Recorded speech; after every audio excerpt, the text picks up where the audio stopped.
Hello, everyone, and welcome back to the Talking with Apes podcast. Today, we are here with episode 20 after a long break where we have been super busy. I've been finishing my bachelor thesis. Tom has started a new job. Keenan has continued his job. But, you know, life has been busy. And today, we are talking about work. So, Yay! after COVID, I think all of us have noticed that there has been an acceleration in talk about working from home. And also more and more people want to work from home and see that as a very important aspect when they're looking for a job or etc. So let's maybe share our own experience with working from home. I'll just point out that you said after COVID, and a lot of people get really offended by that because COVID is not over. Yes, there is still a lot of people who get COVID. The pandemic is ongoing. True. Yes, this was supposed to not be the most depressing podcast. Well, have you listened to our podcast? Have you ever actually sat down and listened to one of our episodes? It's actually pretty fucking depressing. I really can't because voice dysphoria. Try to focus on solutions as well. No? We do. I mean, this is a pretty light topic. Our other topics that we discussed, which you are going to see in next episodes, hopefully, are a bit more depressing. Yay. Don't worry, depression is coming. Indeed. No, but in preparation for this podcast, talking about working from home and work culture in general, working from home is a pretty limited topic. There's not a lot of broad points, I would say, but work culture in general is much broader. What I did was, normally speaking, I work from home, unless I have a meeting or something. I would say on average, I work in a month, I work 70%, 80% of my time from home, and the other 20 are from the office. These last couple of weeks, I tried to basically be at the office every day. I would start every day, at least I would go to sleep every night with the idea of, I'm going to the office tomorrow. That worked for a week. And then you stopped doing it? Not even for a week. It didn't even work for a full week. It worked for 4 days of the 5 days of the week. I didn't go on a Friday. Not surprising. Basically... And why would you think you didn't finish it? Well, it just... What happened on that Friday? I can't remember. I just remember myself being a bit drained. And I had some other chores to do. We had to pick up Gypsy or something. Gypsy is, by the way, the name of the dog. We don't have a pet. Don't go too deep into that. Yeah. There it is. Yeah. So his name. Sorry, my bad. I had other chores. I had other responsibilities, and if we're starting off with saying the most strong suits of working from home and the advantages, it's that kind of flexibility. I could still do my hours of work without sacrificing my responsibilities at home, without sacrificing my relationships, without sacrificing good lunch. So yeah. And you, Tom, your situation is a little bit different. You've talked about before. So I work for a social cultural center, which means that we organize activities for a local community, debates, discussion groups, lectures, those kinds of things, just general coming together, things like that. So while I do a lot of networking and I can do a lot of stuff from home or by going to other organizations, their events, or just other places, other offices, etc. There is a certain amount of things that obviously you can't do. I mean, if you're organizing meetings with people or events for people, then from time to time you have to be present and host. And it's still a community engagement. So the social aspect of it is pretty big. But I would argue it's about 50-50. And I mean, I agree with the flexibility. It allows you to, if you need to go pick up something from the store, you can easily plan it in.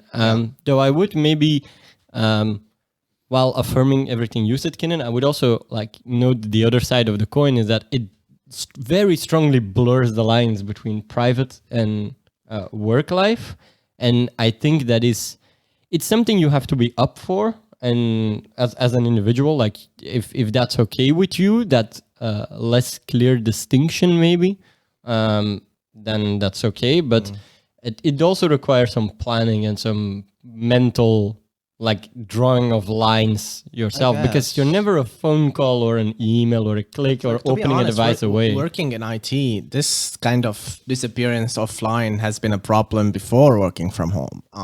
You ask a lot of people who work in IT, you're always on call, you're always supposed to, not really be very specific about your hours. You're supposed to finish the deadline and like finish the work before the deadline happens. There's a lot of, I interviewed once for a company that told me that one of their expectations is basically unpaid overtime because they like to do some off the side work.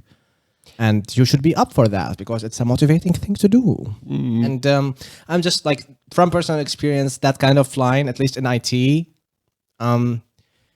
it's more of on an individual level. Like as a person, you should be able to, at least you should be able to learn how to draw that line. So like working from home in the beginning, yeah, there was a bit of a blur. But once you start learning this new skill of, okay, now my work hours are done, you close your laptop and you make it clear. Also, it also depends on your work environment and work culture and your bosses. I have the privilege of having pretty understanding bosses. They understand that after 4 p.m., 5 p.m., I don't call me anymore. I don't answer emails. If you send me an email, that's fine. I'm going to answer it next morning. It's one of the things I sensed that's changed is people now, for example, use the scheduling an email to be sent the next morning at 9 a.m. So that's actually good. That signals to me that you respect my time. Even if sometimes I do work at 6, 7. Sometimes I don't have very traditional work hours, but that's my choice. Yeah, I think, like, again, I am also fine with that lesser distinction, because my work is so much in line with what I like to do. I mean, it's not, I'm not a person that goes to work, has to labor for X amount of hours, and it's like, oh, finally I'm done. I can clock out and I leave immediately. To be honest, from our experiences, like all combined, also Morgan being a student who did an internship and just now getting into the job market, we don't have the other voice of a factory worker. You know, who has to be blue collar there worker physically at the table exactly. here. Let that be very clear. Yeah, not a single blue collar worker. And like, first of all, they don't have the privilege sometimes of being able to work from home. Most of the times, probably. Yeah, I would say 90% of the time. That's the inherent like inequality to that. Exactly. And like, if you go to the history situation. of that, like before the Industrial Revolution, a carpenter or a steel worker, blacksmith, they would usually either own a shop or in a lot of cases, at least like in Syria, they would work from home. Yeah, they had their own tools at home. Their workshop, the workshop is at home. Yeah, like a house doctor. Yeah, exactly. But then the Industrial Revolution came in, and we have centralized working places called factories. And for a blue collar worker, that has not changed. I would say for white collar workers, especially in IT, and more things that can be done remotely. We've seen it since the 1970s, since the internet and satellite offices, and also with the whole globalization of the economy. You would see huge companies have online meetings, phone call meetings. Yes. So it's a trend that's been going up, but it needs to be pointed out that a lot of people do not have that. They're not even included in this, and maybe that's something to talk about. Because a lot of the time, employers offer working from home as an advantage, when they're discussing contracts, when they're discussing job opportunities, they're like, you can either work at our cool ass office with free coffee, or you can work from home. Yeah. And for a blue collar worker, well, you come to the factory and work, or not. And the white collar jobs are often like the people in society with a degree, or at least a more I guess it's actually a different it's a whole topic.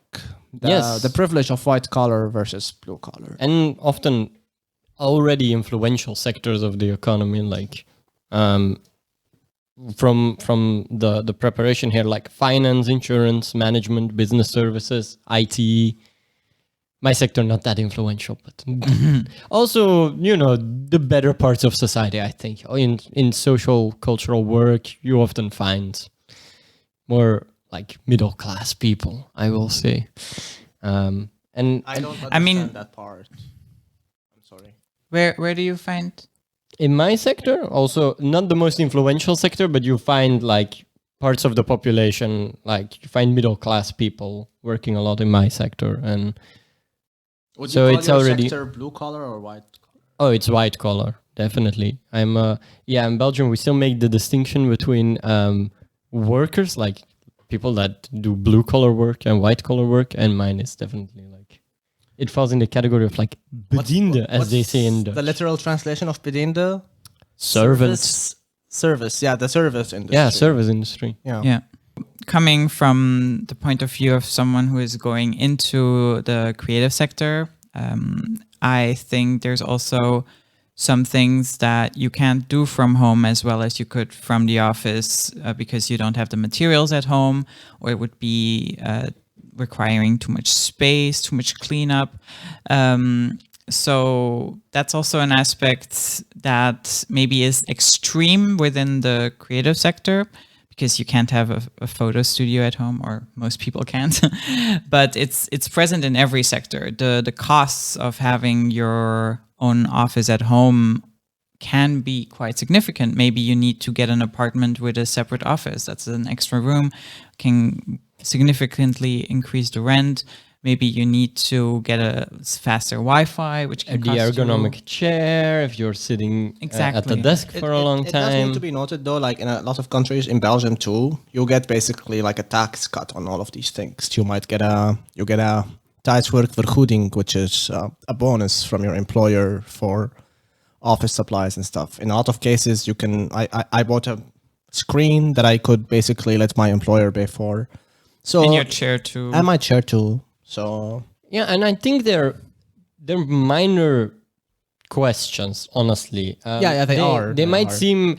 I think it's relevant to talk about them for a very brief instance, or to mention them, because they're going to get probably the most attention, because they're very direct, practical issues. Like, at some point, somebody is going to fall down their own staircase at home while working, quote unquote.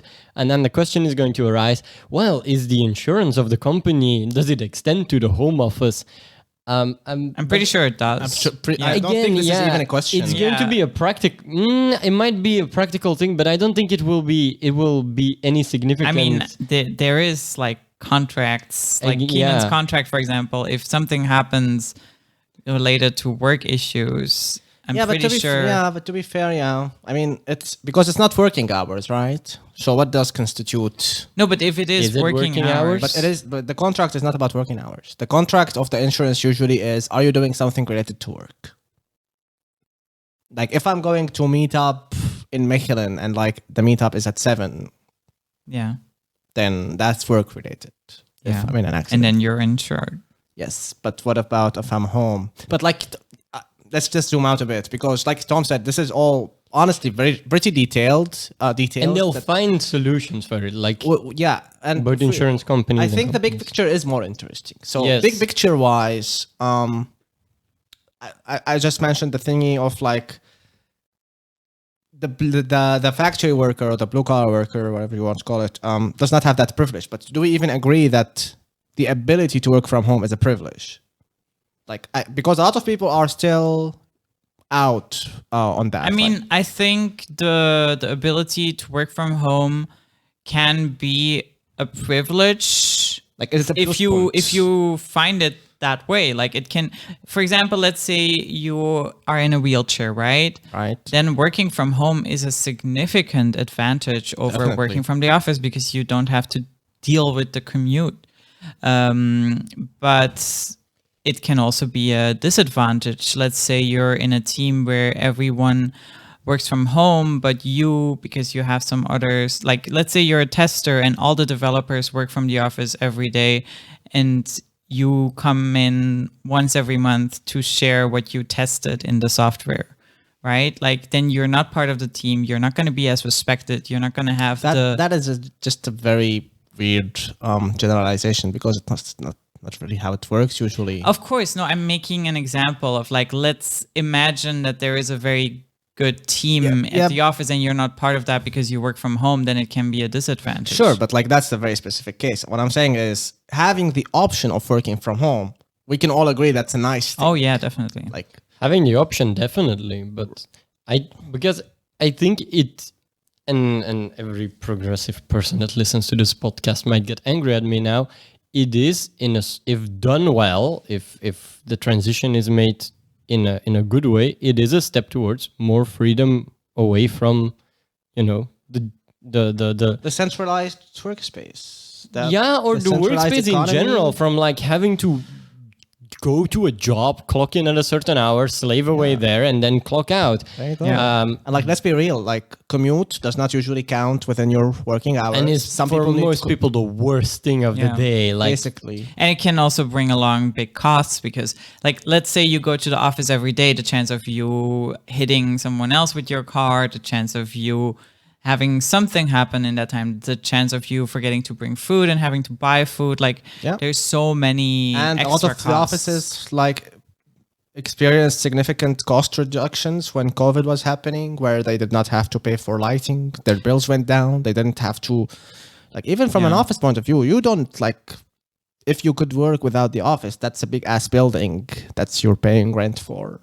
So economy wise, but but there it's the question starts to arise whether or not it is a privilege, because a company can also use that as a way to like only leave a skeleton behind of what it used to have to deliver to its employees, like away with the social contact between the workers, which we can get into on its own, is especially for unions and labor organizations a big problem. Definitely. Away with the coffee machine, which where you do the chit chats. Away with a lot of the things that you have available to you, like office where your manager is, where you can go and knock if there is an acute problem. Now you have to call them or email them, which offers them an ability to ignore you to a certain degree.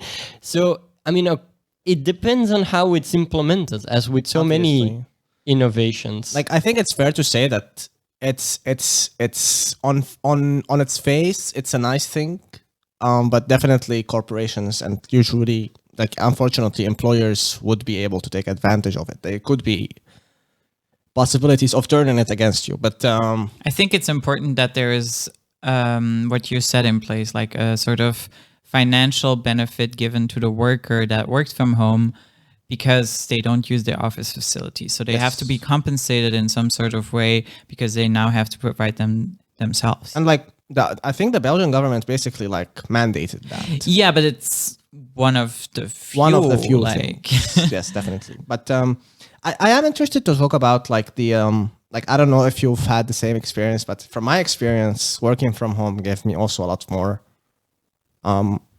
like, you hear all of these studies of, working from home studies have been proven that statistically employees are more productive and they do their job better. Yeah. And you hear about that all the time. And I have to agree with it. I think it's a fair thing to say, because from my perspective, if I'm boiling down, what does working from home to me mean? It's the autonomy that you get as a worker. You are treated as an adult. You don't need to go to this school building where we all sit on our desks and listen to the headmaster. I'm trusted with what I'm doing with my time. I'm trusted with the quality of work I provide. I'm trusted to reach out if I needed help. Like, I know it's probably the case in a lot of companies, but in my line of work, being able, like, you can reach everyone in a phone call, in a chat message. If they're not available, they'll come back to you as soon as possible. I've never had trouble with communication that way. And I've worked at an office for a long time in my previous job. And yes, I had the manager literally there all the time. And I would always be too intimidated to go talk to him.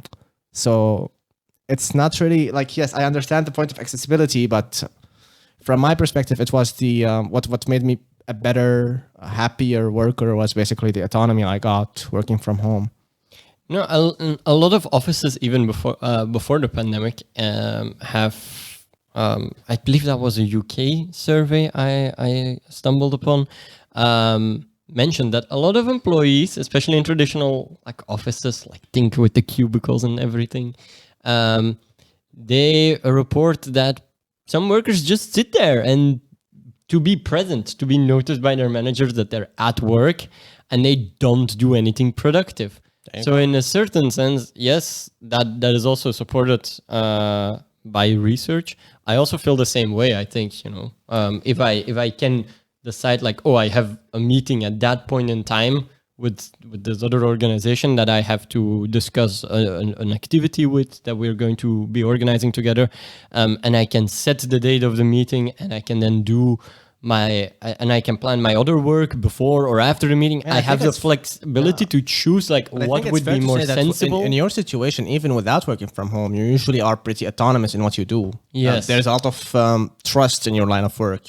You can plan things. You are trusted to do your job. I think in a lot of situations, you're basically like when you're on the lower end of the employee ladder, you're not. You are always treated as a person. I think that's the main issue here. Yeah. Like, why do a lot of middle managers want people to come back to the office? I think it's kind of a trust issue. Because without them have like their existence is reliant on the need of you coming to work. It's kind of like if the worker is self-managing at home and are able to deliver quality product and do their job on time, why am I needed? Yeah, I mean, that's the thing Rutger Bregman also talks about, like with the bullshit jobs. Like you have managers for managers for managers. And it's like, and those people themselves often also like say, like, my job doesn't add any value. It's one of the number one reasons for depression. And it's like, not to beat a dead horse, but I have like what's the name of that movie? The one with like Brad Pitt and Edward Norton. I have don't no know. fucking clue. The one where like it's all we are in a capitalist society. We are buying bullshit things. We go to bullshit jobs that we hate. It's like every movie. Yeah, literally. But That's a lot of movies, yes. Anti-capitalism has been very Tyler co-opted. Durden ring a bell? No. Well, I mean, we can maybe go on with the podcast. people can comment it. Fight Club. I'm sorry. Wow. Okay. Yes. Okay. That was not what I was thinking. What were you thinking? Like that's literally the I don't know. whole stick I of was that thinking movie. like The Office. like I was thinking more in line of movies like Wolf of Wall Street or yeah, something that like too. that. Yeah. Like, Interesting. No, I mean like that whole thing of like, we are such the white middle class man is disillusioned with the working office because their job doesn't have any meaning, and then they get radicalized. okay, but so, I mean, also, who could have thought that workers organizing themselves is kind of better? I'm sorry, I had to throw that in. That is I just- mean, I get it. But no, to be fair, also I like to focus back on the bigger picture. Some workers did also experience that they didn't have a pretty well-defined objective when they're working from home because they didn't have that immediate feedback from a manager. Yes. And if you go, like, there's this theory of like what makes a job a good job. Basically, what makes you do a good job is you need autonomy, you need feedback, you need what was it?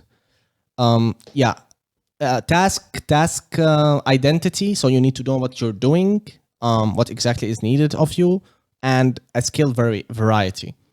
And the working from home thing proved to increase autonomy, increase objective, because that's the thing, right? Like when you're working from home, it's very easy to lose the objective of what am I doing here, and you could very easily just reach out and be like, okay, so what's my objective? But yeah, it does require a boss or a manager or Who a actually team, if you are organized horizontally, like my place is, that you actually set a very clearly defined goal of like, you organize this or you do this point and then you come back to the group. Yes. Though I will also say, I also find a lot of this is more of an American thing from what I understood, but there is also a lot of reports about increased surveillance on workers. So the opposite of that, where like companies started to require you to install programs which like measure how well you how long your attention span is during meetings, like video calls, or where your keystrokes are getting actually. I've seen something on Reddit where someone basically automated their mouse to keep working and clicking. I mean, I've seen a million TikToks like that. Like people tying their mouses to their pads. No, but like that's usually a joke. But like actually, it's like in some American companies there was this basically actually like they actually did monitor it and fired people off it. Yeah, that's crazy. Yeah, that's fucked up. That's like again that's the Amazon kind of way of doing things, of like measuring how long you go to the bathroom. Exactly. But also like it also happened in college still. So before I graduated, the last exams were also during COVID, and we also had to install the software and. The college also wasn't very transparent about what the program did, and it rose some questions arose, and then they gave information. But I think it was kind of funny because like during one of my exams, my alarm, my alarm to wake up went off because the exam was earlier than my other exams. So it was quite awkward because this song started playing really loud, and I know that I was being filmed, and that if sounds come up, like the system would make that a problem, because you don't want someone to talk to the person while they're doing their exam. So afterwards I had to write an email explaining the situation.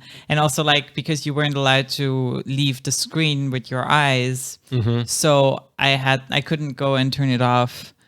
So I had to finish my exam with this really loud song in the background on repeat. Yeah. Very great for focus. Yeah. So basically, who would have thought people like to be treated as adults who are trusted to do? Yeah. So like, I think that's really the big picture thing here. It's and again, there is a real opportunity here for more autonomy and to like loosen these ties a little bit more again, or you can go the full dystopian way and. I mean, what's your analysis of reality right now at the moment, at least in Belgium, what we have? We live in Belgium, if you don't know. I think from my internship, for example, I feel like I was more productive working from home a lot of the time. I think it was very nice to only be in the office when I had to be in the office because I had to take a lot of pictures of certain objects, like it was a jewelry company, so I had to take pictures of those things, and because they contained diamonds, I couldn't take those home, obviously. But like, what's the vibe you get from like? Do you think like society is shifting to a more autonomous worker, or the other? I think in Europe, I think we are trying. Like, I haven't heard any company in Europe using those kinds of extreme softwares to track your mouse movement every couple of seconds. Like, no. I don't think that's the direction. There also has been way, at least from my limited understand of like American media, there has been way more calls in the US for coming back to the office than in Europe, at least in Belgium. Like, I haven't heard a lot of people calling out for it. No, and in Belgium, also the government, for example, here was pretty stern in saying workers couldn't go to the company. Like when COVID happened. When COVID was at a peak here. While in the US, there was also companies were seemingly a lot more comfortable with demanding workers to show up and pushing that a little bit. Yeah, definitely. And even with Belgium being very stern, there was a lot of, even Morgan's jewelry internship was, they would be like, but like we have a deal with the government, or like, we don't care. There was clearly, even though the government was very stern and like there was huge fines, a lot of people were not happy about it. I mean, like there was this feeling of we want people to be at the office, and I was allowed to work from home at the time because I was an intern and because they couldn't find any good reason to have me be there 5 days a week. An official reason. Yeah, but most employees then had to come. Yeah, because of documents and stuff that weren't allowed to leave the And that I was mean, at that's the the height of. like my dad also never got to work from home. He works for Mercedes in the design department, and because of security reasons, he was never allowed to leave Absolutely bullshit. the office. But I will say there is, like, from a cybersecurity point of view, yeah, for a lot of companies, they still haven't managed to set up a good infrastructure for working from home. Because, like, when you think about it, when you're going to the office, you're connected to the company's internal network. That is a big deal. That, especially in some companies that have very sensitive information, like Mercedes and car design, financial institutions. But that's not an excuse. That's something on the company itself to set up. You should have an infrastructure that allows working from home with maybe with a VPN, virtual private networks. Yeah. There is a lot. Yeah, like, do you think it's fair to? Sorry. Do you think it's fair to? I don't know what demand that from workgivers from employers that they should set their infrastructure to be accommodating for the possibility of working from home, because we don't have any legal framework for that, do we? I don't think outside of a pandemic, no. But I mean, it would definitely be interesting. It would definitely be also maybe a more interesting route to discover than what a lot of labor organizations at the moment are doing, which is basically calling this entire thing blasphemy because it removes the collective workspace. Oh my god! Which actually, is yeah. If you that is a bit disconnected. I gotta say, this is a bit disconnected from the reality. No, it absolutely is, and in that sense, throw the shit, people. But like, they are very much stuck in their classical way of thinking, where of course the collective workspace is the place where you have to organize collectively as workers, and losing that, they don't necessarily see any alternative, which is their problem. I gotta say, I do see the point. It's a valid point. It's not invalid. It's a valid concern, yes, but it's not a reason to go around screaming hellfire is happening. Like, find a solution. I think it's fair to say that there isn't some conspiracy done by employers to dismantle the workplace because it's an organization for. Though they would argue, like, of course the employers are using this. Yeah, and yes, they are. Obviously, if I was the head of a multinational company, I would also try to get the annoying unions out of my as a thorn out of my side. Tom talking about his evil side. No, but I mean, there is a real, like you mentioned, there is a real possibility here to maybe demand more autonomy as workers and to detach yourself a little bit more from the it can also gaze of the boss. Like, if you have a job where you never have to be in the office, it can also open up possibilities. Let's say you never have to be in the office, maybe twice a year or something. You have like some big presentation where you have to be there. You could go and live in Italy. You could go and live anywhere you want at maybe a much lower cost of living. True. You could, kind of use the financial power you have from working for a Belgian company and live somewhere else. And vice versa. A union, all these non-profits, all these organizations that want or that claim to want to decrease inequality in the world, you kind of can hire people from the other side of the world and improve their life tremendously. It won't be a systemic solution, but you can do some actual good, and you can actually create real, like, international ties here. Like, you can have people with completely different perspectives in your team now, like people from different cultures, from different backgrounds. I will say, though, one group that is also going to be heavily, have the negatives of this is older people. Like, if you look at the people that are already being discriminated in the workforce, the most discriminated against people in sort of hiring positions are old people and people that are handicapped, directly followed by trans people, which is lovely. But so yeah, those people are already in a problematic situation where they have kind of been written off by society to some extent, and they have to work extremely longer than they ever expected to have to work when they were growing up, because the pension age has been moved. But may I ask, why is it harder for older people to work from home? Because they have never really learned how to use Teams and It's a digital inclusion problem. and Google. I don't know. This seems to me larger than a work from home issue. Yes, as I think that's basically what Morgan is saying. Like, it just, again, it's an accelerator of an existing problem. Yeah. Like, you have older people currently kind of being pushed out a little bit of the workforce, or at least put under more stress, because you have the introduction of computers and communications technology that also is ever more rapidly evolving and developing and updating itself. And for a generation that doesn't intuitively use those tools, it might be very difficult. But I don't know. For some reason, I feel a bit... Yeah, I gotta say, maybe this is a bit problematic, but I feel a bit unsympathetic. If you can't install Microsoft Teams on your laptop, how are you even in white-collar jobs?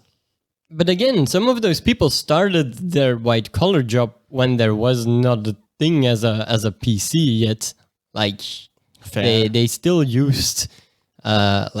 they didn't use a digital conference printer. calls on the phone. Yeah, they made stencils with a machine I'm gonna fax you. workplace. I'm gonna fax you something. Yes, definitely. Or fax was a new thing maybe at some point, even like fair. And it doesn't mean that these people are not capable of learning these things, but it requires effort. And for example, now I'm applying for jobs. Most of my job interviews are also remote. So let's say you have trouble like logging into Teams, and your former employer didn't want to put in the effort to teach you that, so they fired you in the pandemic, and now you're looking for a job, and that problem, it hasn't really resolved yet. You maybe don't have the best support network around you that could teach you these things.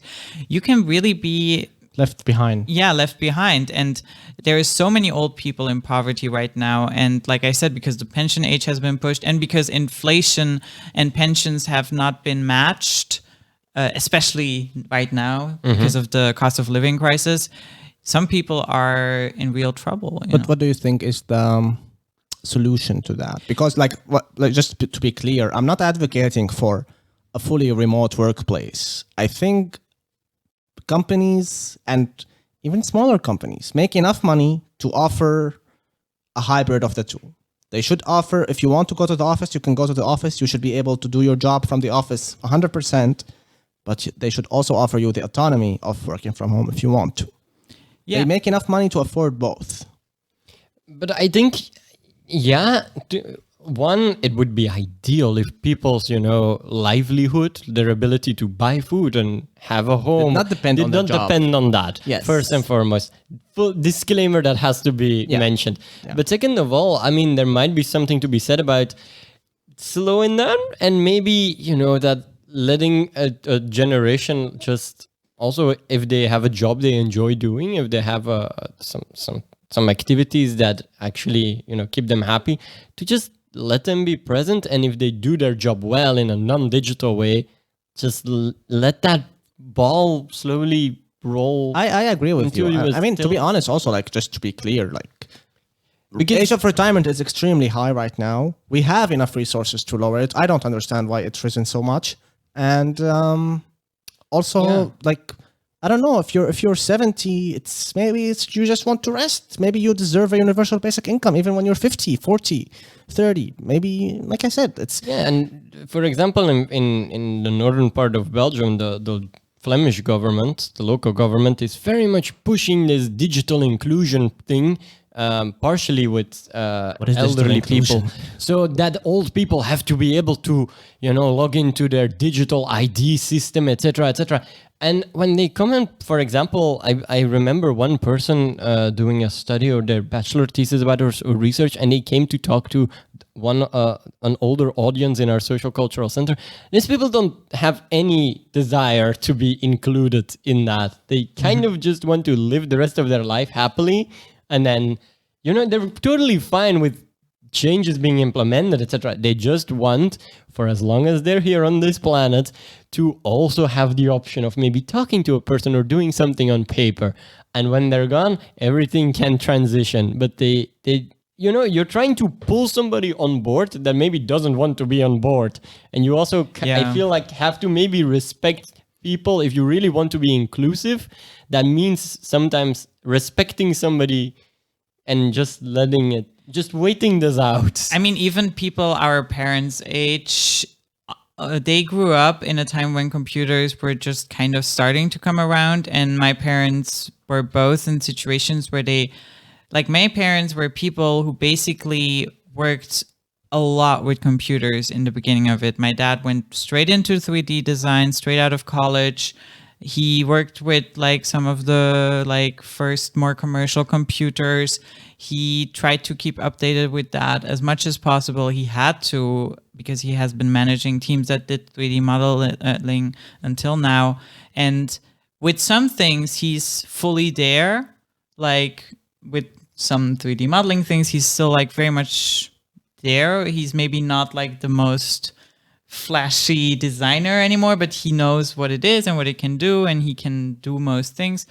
But when it comes to simple things what can you do with sort of Google tools for collaboration, he still would prefer to have a physical calendar, his little agenda. He prefers it to be written down instead of looking into the benefits that a sort of connected agenda could offer, maybe. Yeah. And that's fine, it's not going to cause big issues for him, but I can see how in a company that maybe works a lot with Google Calendars and stuff, that could become an issue. It's those little things that can also Yeah, I understand that, but at the same time, I gotta come from the devil's advocate side here and say, sometimes society is just changing, and Yes, I definitely. agree with you that it should not be rushed. This whole thing of we need to do it right now, and we are gonna give you courses, and you're gonna be included whether you like it or not. Exactly. That I don't like. But at the same time, you can't just leave old systems in place until the people using these systems are dead. That's just not a realistic way to approach life or society. No, that's true. But I feel like that also, to a certain degree, stems from a sense of That's also a need that comes from competition on one hand, but also, I feel like if you want to be inclusive and not give the younger generation maybe a nervous breakdown from certain digital messes that you can have, you should also consider transitioning and taking those steps. But again, I think it's a matter of listen to what the people can do, see themselves doing, and work with that. I guess it's fair to say that the voices of a lot of these people, senior citizens, are not usually heard. They're not even part of the conversation. Yeah. Unless you're talking about I don't know, what's the average age of your politician? Don't you also have very old politicians? Yeah, that's the weird thing, right? That's the very weird thing. But they don't tend to be good with technology themselves, or other things. I don't know. They don't seem to be the smartest about it either. It's probably a lot of older people. It's I don't know. I've had this experience before when, as a 25 years old, you can show up as a wizard. You can impress these older gentlemen usually who are very. If you know how to sell it, and I think that's what's happening. You have some 30 years old who wants a big project of digitization. They gather all of the older people. They show them some really flashy PowerPoint. Yeah, because a lot of projects get approved and get praised that I think to us sometimes sound like complete and utter bullshit. Very basic. Very Extremely basic. Yeah, you're doing what? I mean, Okay. the other day I showed my mom how to use Excel and make it, she's a teacher and she has this quiz, and she knows how Excel works, but she had never used Excel spreadsheets. So I told her, okay, you can give all the teachers that have to grade these students the same Excel table and let them fill it in simultaneously. And it will calculate all of these for teachers Excel tabels like automatically Isn't for Excel you. basically Excel spreadsheets? Like that's basically the main functionality of Excel. But the thing with Excel spreadsheets is that several people can work on it in a more easy way. oh, you mean the than with a- collaborative one? Exactly. Yeah, okay, And fair. you can also do that with the normal Excel, but it's a bit more complicated for her. And like, so it was just even like adding up the column without like, it was already like a wizard moment. You're a wizard. And like these things, like people, they still write it on paper. So she has to go ahead and put in all the sheets of like 4 teachers grading 80 students. She has to manually calculate all of that, put it all in, and it's so much work. That is so much work. Exactly. Yeah. And then she has to calculate the averages of that, etc. See, but like that's why we want to include people in digitization. We want to make their life easier. To be fair, like that's also something. Yes, but I think they're like I'm not calling your mom an older person, but sometimes you have like this really inefficient way of working that should change. But I think there it's the combination of working together between generations that brings the magic. I and think it's- being a school teacher like your mom is just the perfect shitstorm of all of the bad things. Like to be honest, that's like we always mention her, but she's like a very unique perspective, which is very interesting. But it's not really the most people.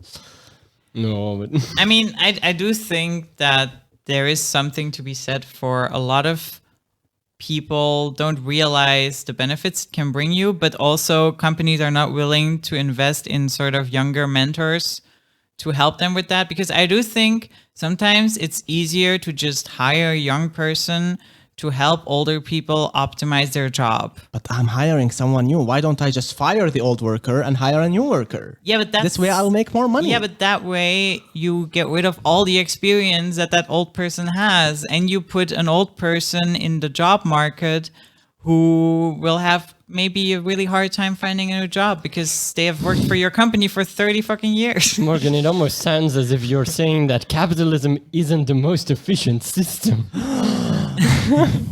I mean, yeah, that is actually extremely short-sighted, and you hear a lot of stories of an older, experienced person being fired, and then, oh shit, we needed this and this and this from them. And then they ask the young person at 25 And for then 30 they- years of yeah. experience. Yeah. And then they hire a specialist who's an external third party, and they pay them like 3 times. Yeah, exactly. But yeah, it's ridiculous. But let's take a switch of gears here, and we talked about the individual effects of like and the difference between working from home and working from the office. We've talked about it also from an employer point of view and an employee point of view, and the dynamic of that.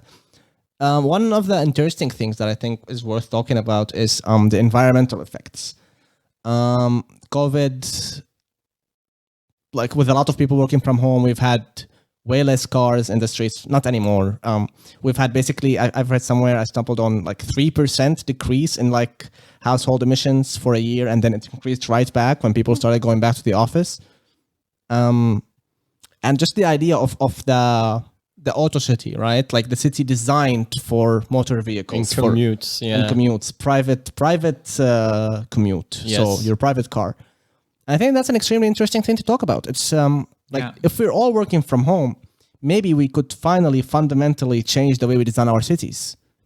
Yeah, and you can. It does drastically reshape it, because maybe a little less in Europe because we have so much leftover design from the Middle Ages and the time of, at least in the Low Countries. Like a lot of our cities really took their shape, or their like dominating. You don't have it as aspects bad in as that other period. places. Some But places are literally the designed US for the car. and its suburban sprawl is really an example of a city designed for here you live, there you work, and you will move between point A and point B every day, twice, along a highway. And you will optimize the whole environment, the whole infrastructure around you moving with your car. Yes. Well, a city where you have more like hybrid work or working from home, etc., you might have more walkability would be nice, because you might want a nice like coffee shop or co-working space in your neighborhood. I mean, where you honestly, can also just to be sit, or clear, some like parks. even and- cities in Europe have been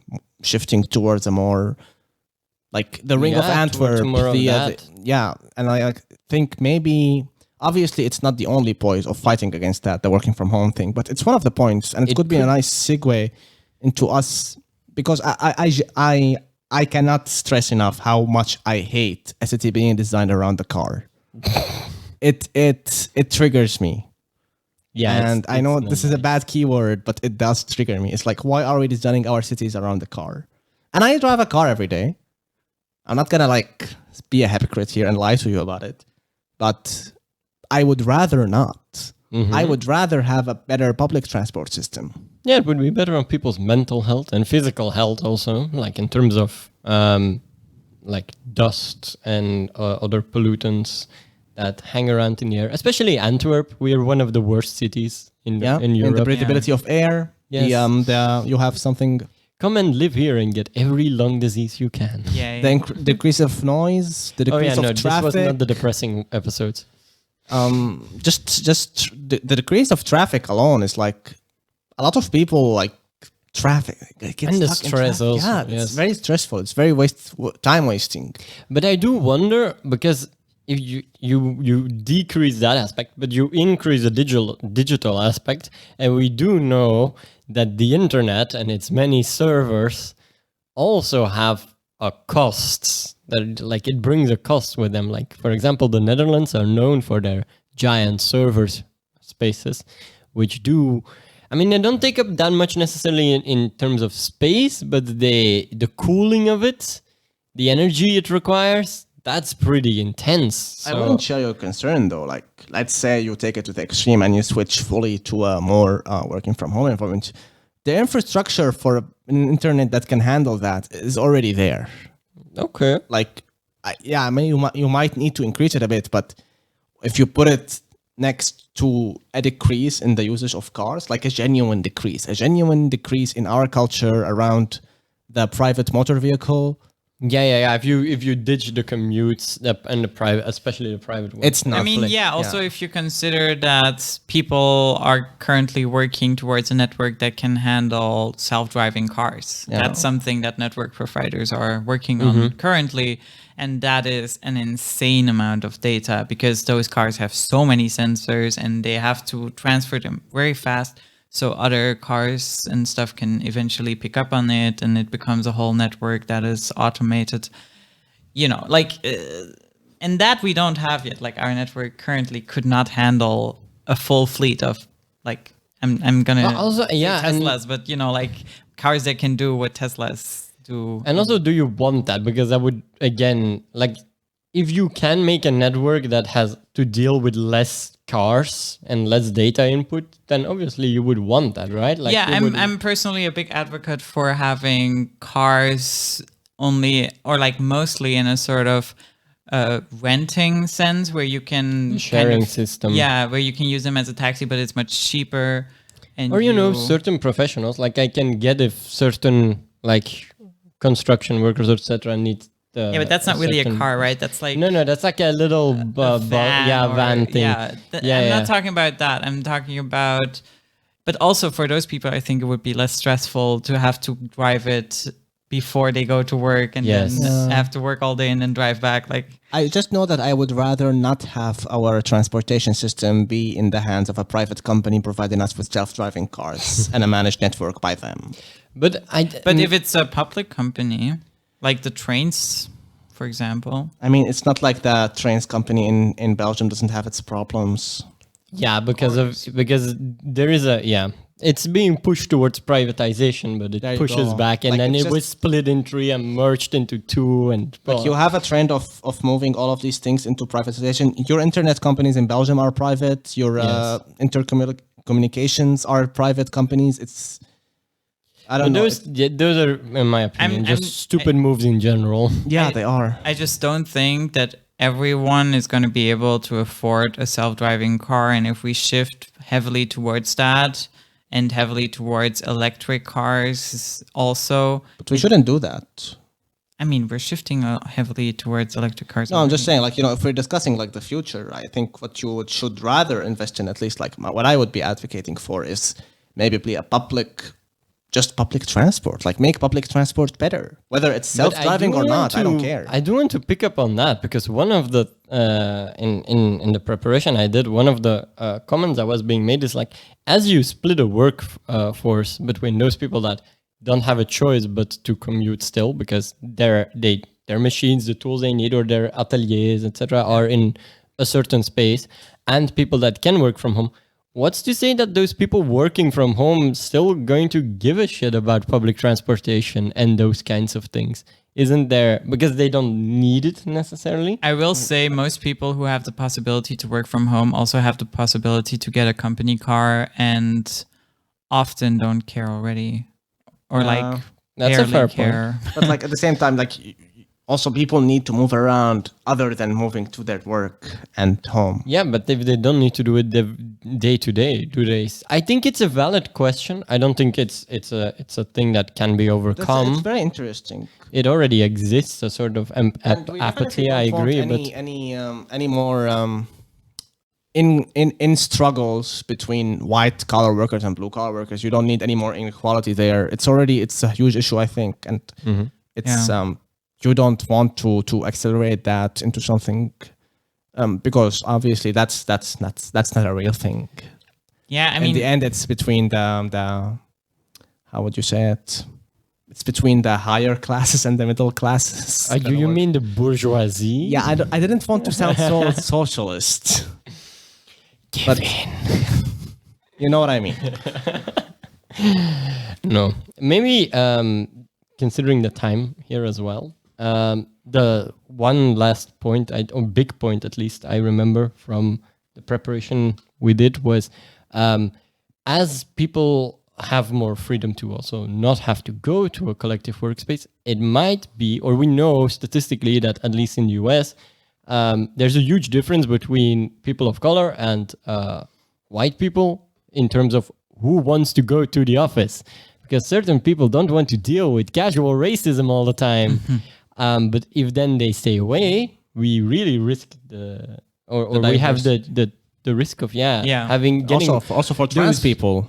also for people who are having a handicap. workplaces Is it such a big problem that the office non-inclusive itself is like, you know, if the office is tolerant of casual racism and casual homophobia and casual transphobia, was it an inclusive workspace in the first place? No, but maybe they're mostly talking about like, since those people aren't present anymore, it creates a downward spiral where it gets a bit worse. More people don't come that feel mistreated. It becomes it radicalizes itself. It gets worse and worse. I understand, and it's a self-strengthening effect. Yeah, like the manager who only sees white men or women on the work floor might think that only white men or women would fit the team, so that he will hire more of those people, or she. And you know. I mean, And but there is also there's also an actually documented bias in people and in managers For people who show up the at the office. presenteeism bias. Yeah. It's the reason why those people often stayed at their cubicle and stayed in the office in the first place, even if they didn't have anything productive to do, because they know their boss is seeing them sitting in their chair, physically being present. And apparently it creates, with managers and bosses, it creates this idea that those people that you see the most are the most productive, are the most efficient. I know that sounds really bad, but actually it's quite human to operate that way. Also with friends. The friends that you see the most are the friends that you think are the smartest, the prettiest, that's a thing that has been proven in psychology. Yeah, but like friends and your middle manager. No, I'm just saying the people that the manager sees the most, the manager is still a person, right? So if he sees them the most, he will have a bias towards them because he feels like he knows them better. I'm just it's monkey behavior. Yes, it's monkey behavior. And I think that's we've evolved to ignore a lot of our monkey behaviors. We've learned to ignore and fight a lot of our monkey behaviors. And maybe we could also evolve to find this one. Preferably, yes. Yeah, what I mean is I can understand maybe if you're not aware of this effect, for example, you're like, okay, you see the down spiral happening, but maybe if we taught people that, like there could be even something from the government. Okay, now you're switching to a remote workplace. Be aware of these common pitfalls. Just because someone is not present at the workspace does not mean they are. Yeah, and two, like we do blind job interviews, or we would prefer blind job interviews, etc. So you don't like no name present, so your other biases that you might not be aware of are ignored. You could just evaluate people on like the actual results they produce, and make it more scientific a little bit. But then again, I think it's a real judging concern. people fully on in terms of performance. their performance and numbers and education is also problematic if you're hiring people. So I think maybe that's a very valid concern for example, a union or something to work on, because that's going to happen. I think if you let it go, then I think we will see those spirals. I mean, I think if we're like following with the trends, it's safe to say that work from home is here to stay. Yes. In a certain sense. And yeah, I think it's a very fair thing because here's the thing. You're not going to switch to a more leftist model of economy. The economy is, if it's going to change very slowly. And right now we are in that space of the same old economy now with working from home. So you have to prepare for that and try to avoid these pitfalls already. Yes. So I think that's a very valid concern. Anything that also, like, honestly, like with the workspace being the organizational space for unions and unionizing and talking about problems at work, we need to talk about that, and we need to find a solution for that, which is meet anywhere. Yes, and there is definitely one union somewhere that just functioned without that. They managed it. Yeah. May I share? Learn from them. Have you ever heard of Fishbowl? No. Fishbowl is an online platform where employees can log in anonymously and put their salaries for the company they work at. They can review their workplace anonymously with stars. That's incredibly That's a useful. little form of unionizing, I would say. Yeah, that is actually cooperate. So Yes. just because, unions are this traditional old thing that started in the factory floor, You got to develop. does or not mean evolve. it should stay there. Yes. Or not solely there. Like, I think also one thing that has, if we're going to round up this episode, I think the thing that keeps coming back is treat people like adults, have trust in people, have trust in each other. And that way we can move forward and we can bring as many people with us as possible. As long as you don't treat your employees as some assets that you need to squeeze most of and you need to spy on, you'll be golden. Just treat people as humans and you'll be fine. Yeah, and that way unions will also have the space to evolve. Definitely. And like the ideal world is a world where you do not even need a union. But obviously that's a utopian vision. But what I'm saying is that if we move toward if we move a step closer to that kind of world, that's still a net positive. yes. Many opportunities, many risks. You got to make of it Ominous. what you want. I mean, but also positive. I would argue you can. There is an action. It's a moment of change and of transition. Then the transitioning, like you said, it's happening and it's not gonna go away. I would drop any illusions of trying to stop it or not having it happen. You have a real chance of improving life for a lot of people. I mean, I genuinely, if I'm interviewing for a job right now, if it does not offer the ability of working from home, I am not. Yeah, but I'm not doing that. That's your opinion, and I think that's valid, and you can have that opinion. But I also think that if you're treating people as adults, you have to give them the option, and you have to give them the option to evaluate what seems best for them and how they are most productive. Yeah, definitely. And like that, all I'm saying is like I'm pointing what I'm like. I know a lot of people who are like me in the same age group, in the same kind of workforce, who also share that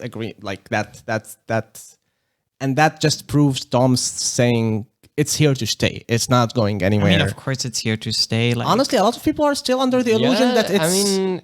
I mean, at least in Belgium, it's gonna stay because unions are just also too strong, and there's too many young people joining the unions the unions are fighting for the.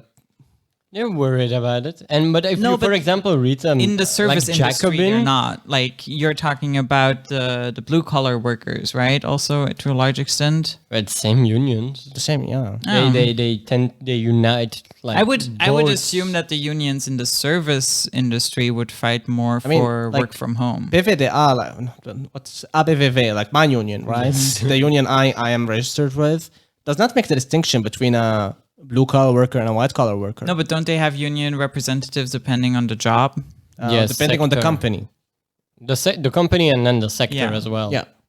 So I would assume that a union representative, like who represents the IT sector, would be pro work from home. Yeah, I guess. You might be surprised, but I mean, if you want to see that kind, I would really recommend to check out some of their own texts. Also, if you read the American like Jacobin, you could be surprised by their perspective. It's not always as progressive as you would imagine. I mean, that's all I'm saying. I mean, talking about perspectives, also for all of you listeners, also feel free to share your perspective. It would be super interesting to hear how you feel about this development and what you would like to see in the future. How has your experience been working from home? Have you noticed a shift? Do you like working from home? Do you like working from the office? Have you gotten to work from home? Or exactly. Not like, at all. I'm pretty sure like all waiters and stuff never got to work from home. Supermarkets, a lot of like, smaller businesses or self-standing people, like freelancers. I mean, freelancers often work from home already, but I don't know, like, remember my friend Augustin, who I just know this freelancer who worked in IT, and like whenever he would sign a freelancing contract, a lot of the offices would be required of him. Like, you're required to show up at the office because we don't trust you. You're a freelancer. Well, yeah, there's always weird situations. But anyways, we would like to hear from you, and please like and subscribe and tell us what you would like to see and hear more about. Mostly here, because it's a podcast. Maybe we could talk about the 4 days work week one day. Because if we're moving from the, that's